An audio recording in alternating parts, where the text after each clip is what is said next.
You are not in the widget business, a widget meaning your service or product that you provide. You are in the sales and marketing business. And here's why. It's because the best product or service oftentimes doesn't win. It's the business with the best sales and marketing process. Right. And I want you to understand something. You've been in sales your whole entire life. You as a person been selling when you were 4 years old or 3 years old to your mom and dad to give you that candy or whatever it might be. You've been doing sales your whole entire life. Hey, what's up? I'm Jason Wojo. Welcome to the Lifeonaire Show. On the Lifeonaire Show, we help people make more, work less, and live awesome lives. I am joined on this episode by Polish Peter, my co-host. What's up, brother? Hey, man. So what's going on? I got a quick question for you before we get into this episode, man. Did you swallow a frog or what's going on here, Dude, man? you know how it is with girls, man. They're like little incubators. They're like, I got a 3-year-old and a 5-year-old. They just bring home whatever it is, and I end up getting it. So And yes. pass it on to you? All right. So I might be hitting mute a couple times during this episode.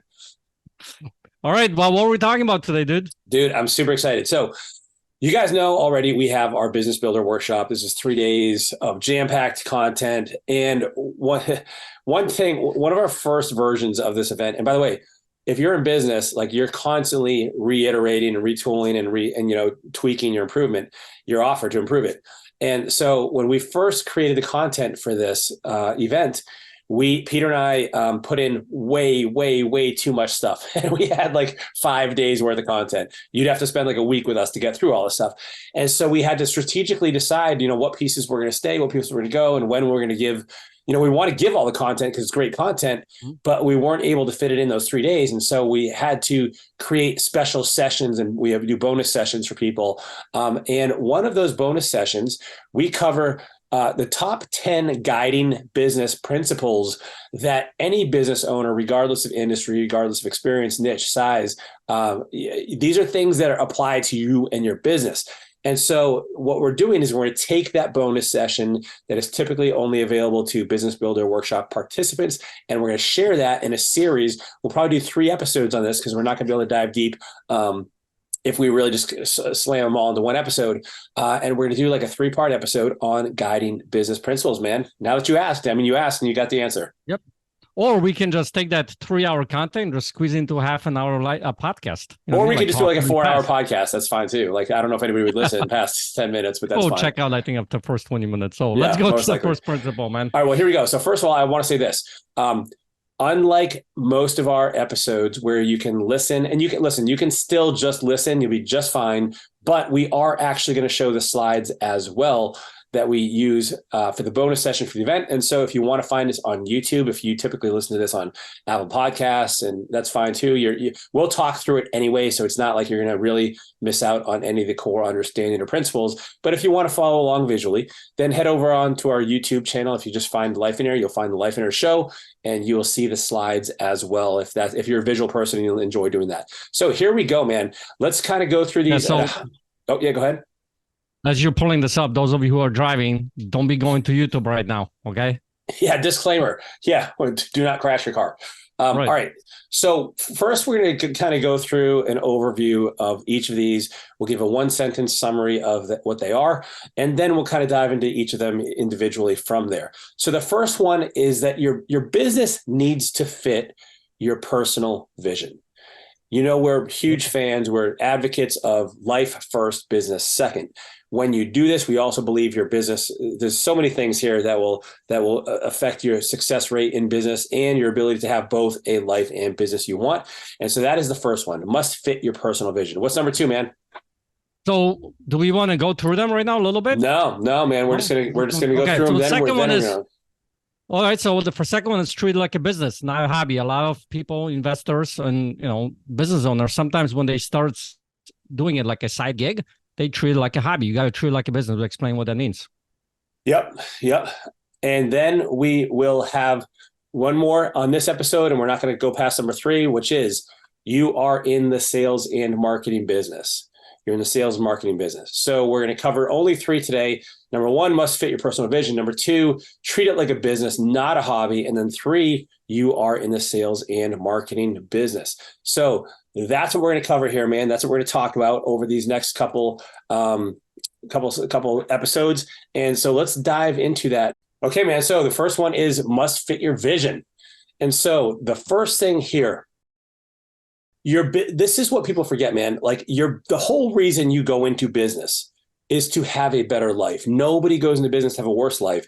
You know, people have all kinds of reasons why they want to start a business. For instance, like maybe they want to make their own decisions and call the shots. Maybe they want to make more money. They have a jerk boss. They want to control their calendar. You know, they want the adventure to be their own versus somebody else's. I mean, there's all kinds of things here. But at the end of the day, it's all so that you can have the life you want to live. And so this means to have the life you want to live, you need to first know what that life is very specifically. And you and I know this, man. We've been doing these Get a Life getaways for, gosh, man, half a decade at this point, probably, if not longer. And More than that. yeah. And so you got to really know what that is. And this is why, I mean, it's not as easy as you think it is.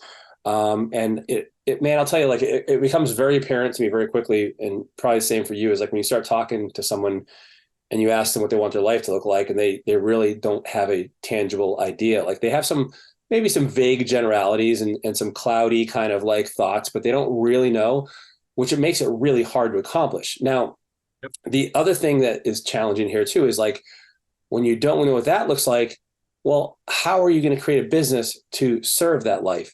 And so the biggest part of fitting your vision means, number one, you got to have a vision. And then number two, your business can't conflict with your vision. Like, and so if you say in your vision that you only work, you know, say 20 hours a week, well, if you design a business that requires you to work 50 hours a week, that is a conflict. That's not going to work. Yep. Yeah. You know, it's one of those things that when I first started my first business in 2007, 8, I had no idea anything about this. I didn't know anything about life vision. I've heard people, and because I was starting the business, and it was like a side gig for me because I was finishing up working in architecture. I talked about and heard people talk about, you got to write your business plan, right? Yeah. You got to write your business mission statements and all that kind of stuff. You know, so everybody keeps talking about the business, but nobody ever talks about life vision. And the thing is, as I started growing that business, what ended up happening is ended up taking over my life. I mean, I was pulling all-nighters and all kinds of different things.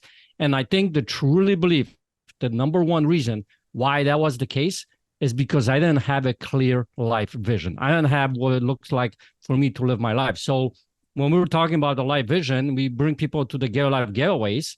When we do the whole 3 days, we create the vision for your life. What does your family look like? What does all that stuff look like? And when you are clear on that, you start to ask the questions, well, how many hours a week do I need to work? How much income do I need to bring in? And that is a big pieces that when you start looking at creating that business, now what does that business look like that's going to support that life? Right. And that's a completely different ballgame. Like you said, man, if your life vision talks about working 25, 30 hours in a week, you're going to be designing the business differently than you would design it if you have no idea how many hours you want to work or you're working 50 hours a week. Well, man, that's totally true. But the calendar is only one component of your vision. Yeah, I know. And so the other one is like, you know, of course, how much money you need to make. But I also think there's an element here of like, because your vision isn't just what you want your life to look like. I think it's actually it's a blend of your identity, your values, your personality, your ambitions, your goals, your dreams, all of it into one. And so I even think, I'll give you an example. Like, there's a guy who I was speaking with, and he wanted to start a bar. He wanted to own a bar. And that was in direct conflict to his desire to kind of, be a positive influence, in my opinion. And we talked through this, is like, most people that are frequently going to bar, like, of course, there's no judgment here, but most people that are continually going to bars are maybe hiding something or running from something or are unhappy with something. And so there's a lot of negative things that can come from that as well. And so he had to examine that for himself, if that was in congruence with his vision. Same thing, man, if someone's going to start a strip club, like, is that really what you want to do? Like, hey, again, like, that's your thing, but like, you got to make sure it's in alignment with your values too. Like if you're, right. so all of these things have to come in play. Right. The other thing that I think is important here when we're talking about the must fit your vision is that, like you said, when you're creating the life vision, you figure out your values, you figure out what your, important things, your why, those kinds of things. We talk about it on a personal level, and you start to get very clear on what is most important to you. Yeah. And then when you are looking to create a business, that life vision is this guiding light to help you guide that business to what's important to you. Why are you doing this business? Yeah. And, this is an important aspect because I remember when I was, growing the business, I was pulling all-nighters and I was saying my family is important. I'm doing this for family and all that kind of stuff. But what I was doing is I was spending most of my time in my business because I was growing it. And that was like an excuse kind of thing, right? And when you start having those two visions, having your life vision and your business vision, you get very clear. It's almost sometimes like an accountability partner for you to help you grow this business in the right way. And by the way, it becomes a lot simpler, I think, to grow that business that way. Yeah. Because you start to get very clear. You start to look to simplify this, being very intentional on growing that business so it doesn't take over your entire life. Right. Yep, I'm with you, man. All right, let's kind of go to the next one. Your business vision should enhance and synergize with your life vision. In other words, what you kind of just said, they should be similar. They should allow each other to be fulfilled through each other to some extent. So for instance, let's say in your personal vision, you have that you enjoy meaningful, fruitful, loving relationships. Well, that doesn't just have to be with your family members. Let's say you have a company, you have a business. Well, what if you looked at your employees that way, or your contractors or your vendors? So you should never, if you see two different perspectives and two different visions, your business between your personal and your business and personal, then I'd implore you to kind of like look at what's really going on, because I think consistency, and another word for consistency is integrity, really. Like, you're consistently the same person. And so those visions, the business and the personal, should be aligned and allow you to live your vision fully. Because here's the other thing, man, is like, I'll hear some people say, oh man, I hate my work, I hate my business, but I make great money and I only work, 5 hours a day, 4 hours a day doing it. But they're violating their vision for those 4 or 5 hours. Like, I'm not a fan of that. Like, that's just my opinion, but I think you should be able to live your vision through your business as well, at least to a large extent. I'm not saying it's 100% perfect, but I think I believe that's a mistake that people make. Yeah. The other aspect that I want to point out here is when we're talking about enhancing and synergizing with the vision is, think about it this way. When it's enhancing it and synergizing, or like it's in flow kind of a thing, all of a sudden the life becomes more peaceful. You become happier in life because it doesn't seem like there's so much stress in it, right? And when the problems happen in business and challenges happen in business, guess what? You can come back to those two documents, the life vision and business vision, and that thing tends to answer a lot of those questions. What should I do next? What should I move forward? I will tell you, whenever my students come to me on the coaching conversations, and we have a lot of the challenges and things like that they bring to the table, a lot of times I say, well, what's your vision say? And when they start looking at that vision, those questions tend to be answered. Yeah, they have because all of a sudden, let's say, for instance, one of the problems that I have is now all of a sudden the people that we're going to partner with, they're going their separate ways, right? The partnership kind of fell apart. And they're not worried how they're going to do it and things like that. But let's go back to the vision. Let's look at it. What kind of people are you looking to partner with? What does your vision say? And a lot of times what ends up happening is it clarifies them is that, well, maybe this wasn't the right person based on my vision. And that's why they're going apart, right? So now it gives you a little bit more peace and you don't have to worry about it so much. Or the second part is like you're looking at your vision and say, all right, well, let's look at what type of a partner do I need to do and connect with. And now we get more clarity and things like that. So those two documents are powerful, powerful things that not only enhances the business and synergizes with it, but the whole entire life. It's amazing. Yeah, man. Well, and the other thing I was going to say is like, in regards to the vision. And I think people mistakenly believe that business is only to make money and that's its only purpose. Like, yes, at the end of the day, that is the final metric, but there's a lot along the way that you'll be missing if you only pursue that. Okay, so this kind of gets into the last point. Doesn't have to fulfill a personal life vision, all of those items, all of those things that are on there, but it should certainly complement it. We talked about this already with the enhancing and synergizing. They should be aligned and they should be consistent. And if there's not, you got to do a little bit digging there to see that. Okay, next principle. Business is not a hobby. This is principle number 2. So here's why this is important. Hobbies cost money. Businesses make money. Now, man, I got to tell you, like, when I first started investing, I was probably more on the hobby versus being serious about it. And I think there's a few reasons for this, man. Like, I think, especially when you start a business and maybe even at some point later on, like it can be scary to start a business with the potential of failing. And so I think sometimes people give themselves a way out so they don't feel like a failure by not taking it seriously. Because, like, think of it this way, man. Have you ever, like, if you commit to something 100% and you fall on your face, that can be painful. Like, that could be pretty, like, a harsh realization, like, hey, either I'm not good enough for this and I need to improve, or this idea isn't what I thought it was. It, like, kind of kills the dream for some people. And so I think one of the reasons why people do this, just one of them, is that they're afraid to commit and they're afraid to fail. And so they kind of treat it like a hobby. But here's the problem. When you do that, you are more likely to fail because you're not taking it seriously. You're not putting in the effort you need to. You're not giving it the bandwidth that it requires to move the needle. And so this is where I think it's interesting that a lot of people kind of dilly-dally a little bit before they really can get serious. And some people never get serious, and so they just treat it like a hobby instead of a business.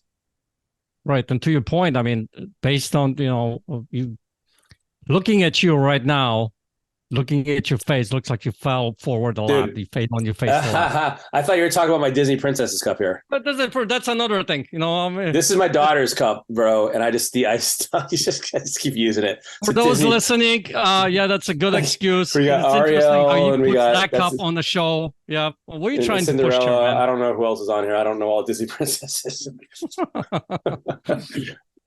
You are a princess. Anyway, well, listen. So here's the thing, because I think it's important with those 2 documents actually clarify what it looks like to have a business, so you don't end up making it a hobby. And when you start looking at those 2 documents, the life vision and business vision, and you put those 2 documents together, it actually helps you become more strategic, helps you become more intentional, helps you become, you're looking at, okay, what kind of things I am investing into my business. Because think about it this way, hobby, like he said, let's say I'm going in the business of selling memorabilia, right? Memorabilia, sports memorabilia, that's my business. So now I am buying these different, let's say jerseys, or I'm buying these different, signed pictures and things like that. And most of the time they're just hanging up on my wall. So is this a business or a hobby? And when you start looking from making it money, you start looking, okay, what type of memorabilia am I looking at?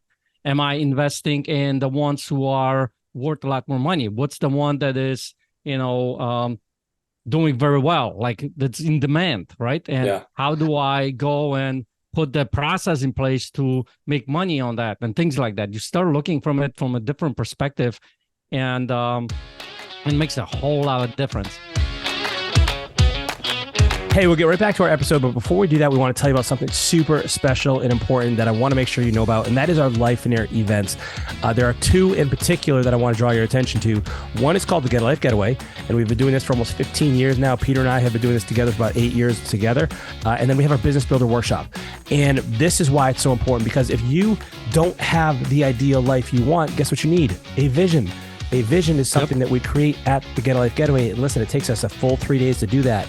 And so we've been doing this for so long. We've refined the process. We've perfected it. We've walked almost 10,000 people through this process, and we want to show you this process. Now, yeah, you can probably try and do it on your own, but why would you try and reinvent the wheel? Let the experts, let us hold you hand in hand through this process. Peter and I teach these personally. You're getting this right from us. And that's the first part of this equation. Now, the second part is like, hey, let's say you decide that you want to work 20 hours a week and you need to make $100,000 to live your vision. Well, guess what? We teach you at the Business Builder Workshop. Exactly that. We will walk you hand in hand and show you our proven process to remove you from your business, to help you make the money you want, to enable you to own your business rather than have it own you. Peter, these events are awesome, man. Oh yeah, we do these throughout the event, throughout the years, and we're doing them throughout the country.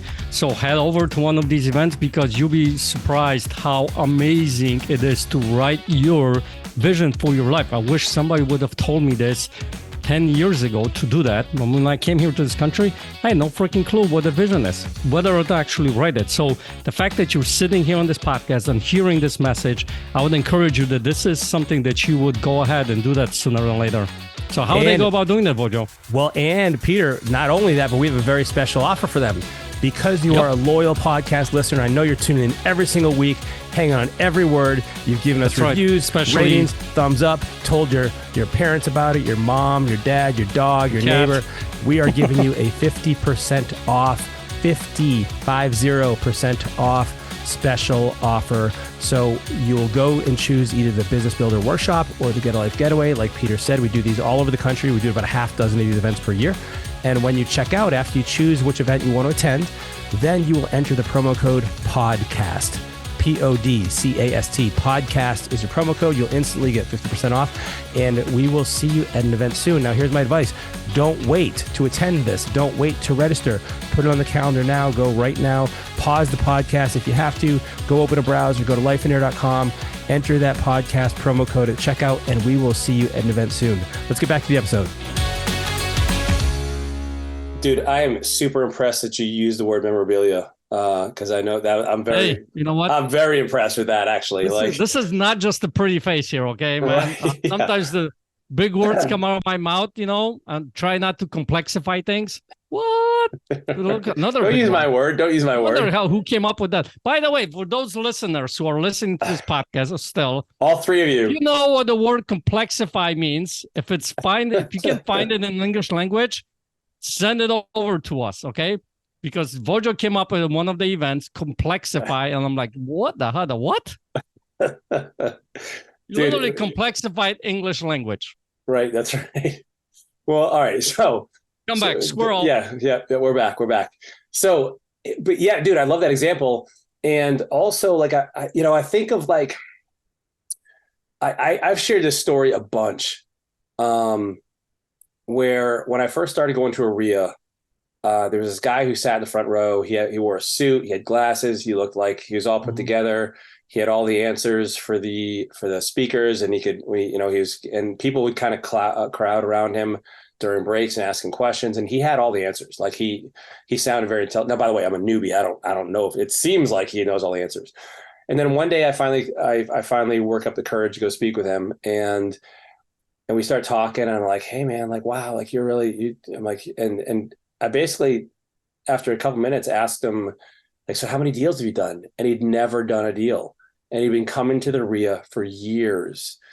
And so in his case, instead of really starting a business, it was kind of a little bit of a hobby for him. And at least at that point in time, and his hobby was learning about real estate investing. And nothing wrong with that. Like, it's cool to have that knowledge, but it's not the same as having a business.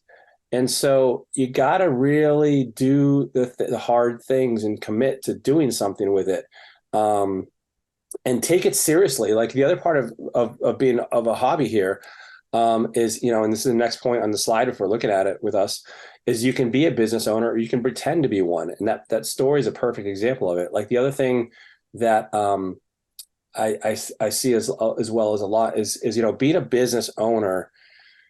You got to do the important stuff. Like you got to move the needle. Now, I know that you may not know exactly what that is in your business, but you probably do. You probably have an idea of what you should be doing. And many times I see business owners kind of like go into the easy stuff, and they're checking their emails and they're designing their logo. And at the end of the day, like they should have been making sales calls, or they should have been, doing whatever, right? But making money. So there's a big difference there. Yeah, and you know what? When we talk about it at the Business Builder or even Gear Life, one of the things that I constantly talk about, and even when I do with my students, is this: when you're looking to create this business or the vision or whatever it might be, it is you, right, who are doing this. So who do you need to become in order to make this success, right? What kind of a person do you need to become? Are you being intentional? Are you being fearless? What is it, right? So there's a way of being that I'm putting in there. Now, why is that important? I'm mentioning it here. Because when looking at becoming a business owner, you start to ask yourself, who do I need to become to be a successful business owner? And when you put that on your vision, those things that you put on your vision, and, in the business, you talk about maybe putting certain, like we have meetings, we have team meetings or whatever the case may be. And then every single day you look at those two documents. And like to your point with that particular guy, he just dressed in a suit and he learns a lot of different things, which is important in business. I'm not going to dismiss it. But if he's constantly just learning, he's not having those meetings, he's not moving forward, he's not being intentional, now he's in conflict with the vision. And the person starts to, what? All right, now I need to be more intentional. What does that look like? And I start to go and take care of different things in a much different way. And it actually helps you become much more impactful business owner by having those two documents, because they're like the accountability for yourself. Yeah. Well, dude, the other thing, that's super important. And the other thing, like the other distinction that's really important to make here is that when you're a business owner, like to your point, the mentality behind it is different.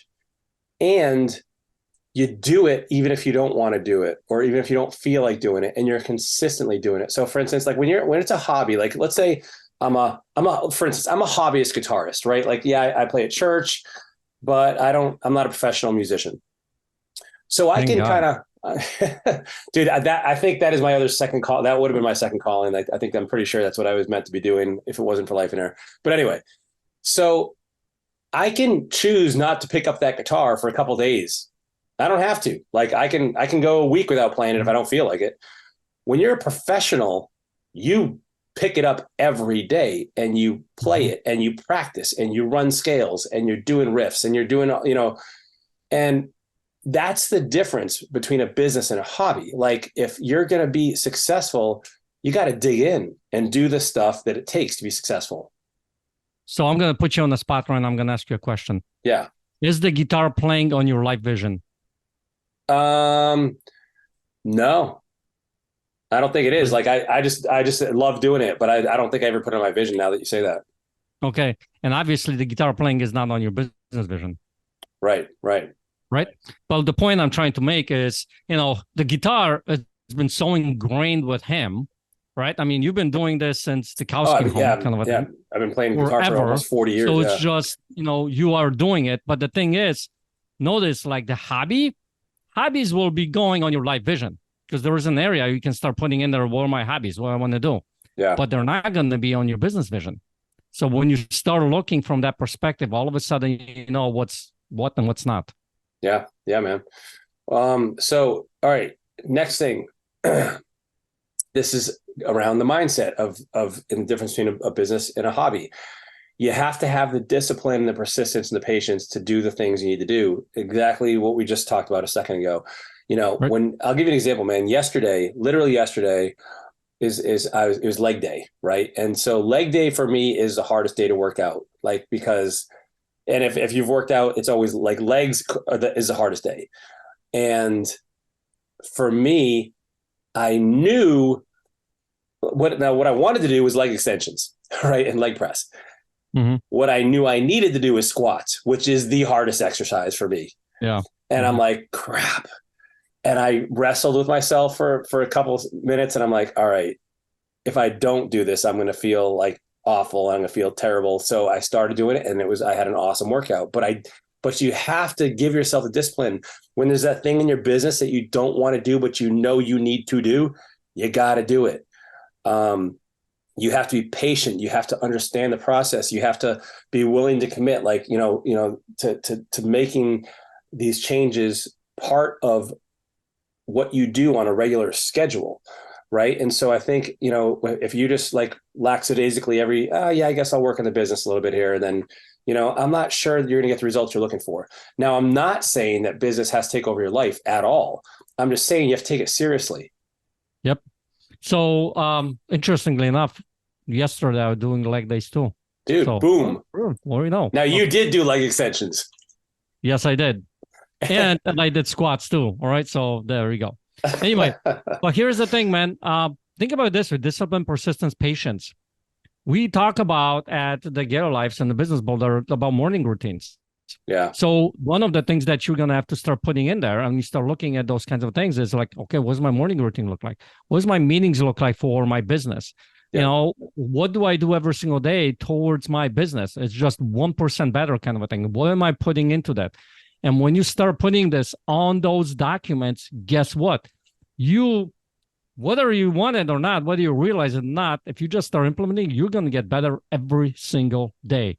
And when you look back a year later or 6 months later, you're going to be, wow, look how far I've came. Yeah. And it comes from those simple little things like a discipline and persisting and being patient.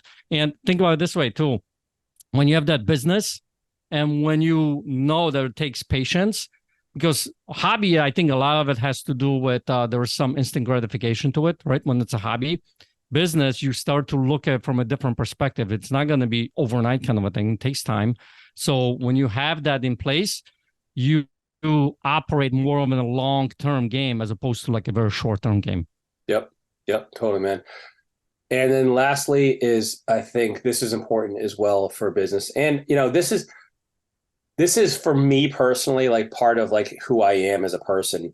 But it also applies to business, is like always looking to improve, always looking to be better than you currently are, always looking to improve your business. Like, hey, and this is something like, for instance, like, so Lifeonaire is my main business. And I'm always looking for ways to improve customer service. How can we, make this part of the website less confusing? How can we streamline the onboarding process when a new member joins us? How can we make the events better? Like, so for instance, even just speaking of events right now, you guys are getting a head start on this. Check this out. I literally, can you see, I don't know if you can see this. I just bought an Elgato Stream Deck for our events. So now we can more easily at the back of the room control audio, and we can, streamline the process for systems. And so I'm not sure if I'm going to like this, that you can control audio from the back. Yeah, we're going to have all kinds of sound effects for Peter, like no doubt, for sure. I'm not sure I'm going to be okay with that. But listen, I just got this thing and I haven't figured it out yet, but it's just another example of like, I'm always looking to get better. And to Peter's point a second ago, in regards to the patients, like, when you look back at your goal should be to make your old business, the old you, irrelevant, like just awful, like version like 0.1, not even 1.0. Because I think if you can look back and be like, oh my gosh, like we were terrible back then, this is awful, and you're better, like that's a cool thing to be, because it means you're so much better now. And the hope is that, by the way, in 3 years from today, I hope I look at this episode and be like, man, we were horrible on this podcast. We were terrible. Listen to how it's fumbling over our words and saying these ridiculous things, like, and we'd be so much better. So it applies to everything in life, I believe. Speak for yourself. I agree. I mean, if you think about it, anything, those of you listening on this podcast, look at back in your life, whether it's relationship, whether it's business, and if you've been at it for a little while, you've probably improved. Yeah. And that vision, here's what I say too, is that vision is like a GPS. It's your guiding light to where you want to go to, right? You know where you're at. That's important. And you figure out where you're at, and you know where you want to get to. So every single day, you're just moving along. It's almost like you're driving towards the destination, and every single time you're getting closer to it, right? So what needs to happen? You will improve because you need to improve in order to move closer to a destination. And that's why those two documents are so important. Yeah. And lastly, have and track metrics in your business. If you're treating it like a business, not a hobby, you know the state of your flocks, you know what's going on, you have an idea, you know how to read a profit and loss statement, a balance sheet.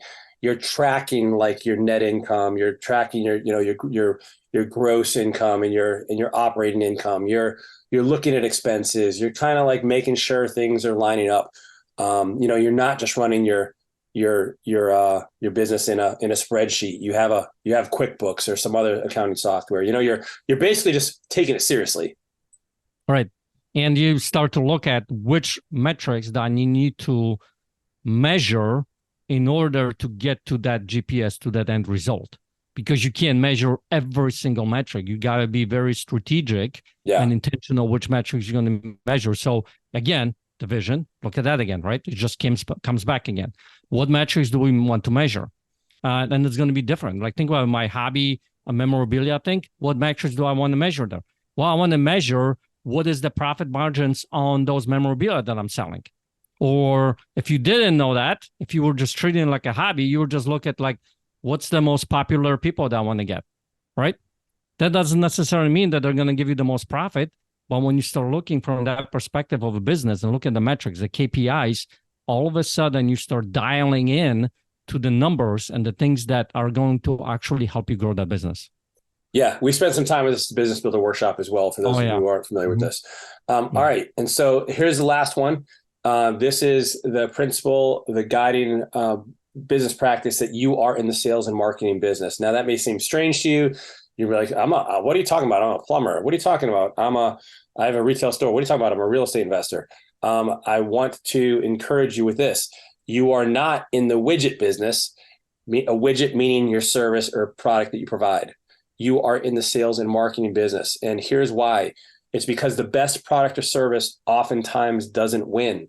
It's the person, it's the business with the best sales and marketing process. Now, this is something, for instance, if you've ever bought something and then you get it and it doesn't work at all like you thought it would, and you call customer service and it's a runaround and you got to talk to 8 different people before you can get a refund, and then they make it it's like you have to send a letter to the North Pole and Santa has to sign it before you get your money back. Like, know that good businesses don't always win. Now, I want you to have the best product possible because this is going to really be important for you in order to sell it. If you're ethical, if you have integrity, you're not going to want to sell junk. That would be a violation of your vision, right? Like, because you believe in providing real value to people, but that doesn't mean you can rely on the product or service itself to sell itself. You still have to have sales and marketing that is effective, that is efficient, that reaches people, because no one's going to buy it unless they know about you, unless you do a good job of showing them how good it is before they get it. Right. And the thing is, when it comes to this particular area of your business, I want you to understand something, because I know a lot of times when people are, especially if you're a single owner, operator kind of a thing, we don't like being in sales because there is this idea of what you are in sales and those kinds of things. You've been in sales your whole entire life. You as a person been selling when you were 4 years old or 3 years old to your mom and dad to give you that candy or whatever it might be. You've been doing sales your whole entire life. And when you start to create that business vision that is moving, touching, inspiring you, what you want that business to look like and how it's going to help people and what's going to do for others and things like that, all of a sudden you embody it and you become this person who's not selling anymore. He's just sharing and he's being out there. And the thing is, when it comes to this particular area of the business, and I think there's a reason why in tough times, like, right now, some industries are getting affected with the economy. What do companies do? The first thing they cut is sales and marketing, which is the strangest thing to me. It's like the weirdest thing. This is when that department should be put more, money and effort into it during this particular time. But when you are clear on that vision, when you're clear on what you want that to look like, guess what? All of a sudden, you become the person who's putting yourself out there more. You're putting these pieces in place. You become this, marketing engine for the business and for yourself that makes a tremendous difference, especially during this particular time, because you are clear and you're intentional and you're disciplined on what this business looks like. Remember we talked about the marketing and the metrics earlier? That's part of this kind of stuff that we're talking about here. So it's very important that you understand that whatever business you are in, you're always in the marketing business. It doesn't matter what business. You could be, like you said, plumber, anything. You can be the guy who's selling ice cream cones. Doesn't matter. You're always in the marketing business. The more people that know about you, the more people you have to potentially buy from you. So you really have to realize this has to be a key, initiative for your business, because you can't sell without awareness first. So you need to make this a priority in your business. It needs to be something that you focus on. And listen, I know as a business owner, it can feel like you're like, oh, great. Thanks, guys. Just, add sales and marketing. I already had to worry about the finances. Now I got to worry about designing the best product, and I got to hire people, and I got to and it can become overwhelming very quickly. And so, but I want you to realize it doesn't have to be that way. And it's when you create a real business that doesn't have you doing all this stuff, you're going to be in a much better situation. Yes, if you're going to try to do everything on your own, it can be very daunting. It can be really tough. This is why, Lifeonaire, we're very passionate about people being able to remove themselves from all the day-to-day operations and only choose the things they want to do, the things they're best at that serve the business the most. And so that's a process you got to learn, and that's, of course, you already know, we share that at the Business Builder Workshop, but it's something that you can't, just because you already have enough on your plate is not an excuse to not do it, because you're going to struggle. And so if you neglect this, it's almost as if you're kind of treating your business like a hobby of sorts in some way, because you're not doing the most important things. And so don't relegate this to the bottom rung on that ladder of all the things you do in your business, because you'll regret it. Yeah. We spend half a day on the Business Builder just on this particular topic. Yeah, we talk about this a lot. Because it's such an important thing that you need to figure out in order to be successful in business. That's right. That's right. Well, hey, man, that is the last of the 3. Now, for the next episode, and actually, first of all, before I even talk about the next episode, if you enjoyed this, leave us a comment, leave us a review, and if you're on YouTube, drop something in the comment. Like if we can answer a question or come over to our private Facebook page, get involved in the community. In the next session, we have 3 more, man, we're going to talk about, and I'll give you a little preview.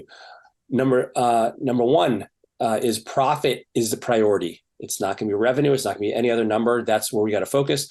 Then we're going to talk about the principle of keeping it simple and how to avoid complexity in your business, how to avoid complexifying your business. That's huge. And then we're going to talk, the next one is to talk about ready, fire, aim. This is a principle of how you organize and sequence the actions within your business. We may or may not get to one more, but I'll leave that one up to see how much time we take for the other episode. Hope you enjoyed this, and we will see you next time. Don't forget to tune back in next week for the next part of this 3-part series. See you soon, guys.